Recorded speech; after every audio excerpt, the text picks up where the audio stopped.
হযরত আবু হুরায়রা রাদিয়াল্লাহু তাআলা আনহু বলেন, রাসূলুল্লাহ সাল্লাল্লাহু আলাইহি সাল্লামের এক সাহাবী কোনো এক সফরে এক পাহাড়ি রাস্তায় একটি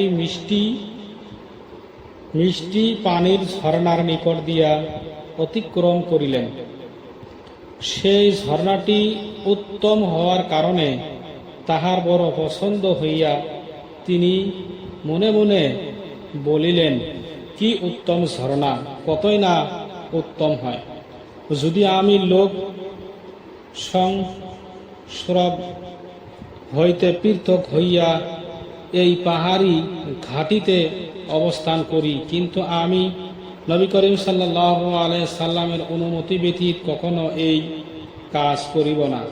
সুতরাং তিনি রাসূলুল্লাহ সাল্লাল্লাহু আলাইহি সাল্লামের নিকট এই খেয়াল পেশ করিলেন। রাসূলুল্লাহ সাল্লাল্লাহু আলাইহি সাল্লাম ইরশাদ করিলেন, এইরূপ করিও না, কেননা তোমাদের কাহারও আল্লাহ তাআলার রাস্তায় কিছু সময় দাঁড়িয়ে থাকা আপন ঘরে থাকিয়া ৭০ বছর নামাজ পড়া হইতে উত্তম। তোমরা কি চাও না যে আল্লাহ তাআলা তোমাদের মাগফিরাত করিয়া দেন এবং তোমাদিগকে জান্নাতে দাখিল করিয়া দেন?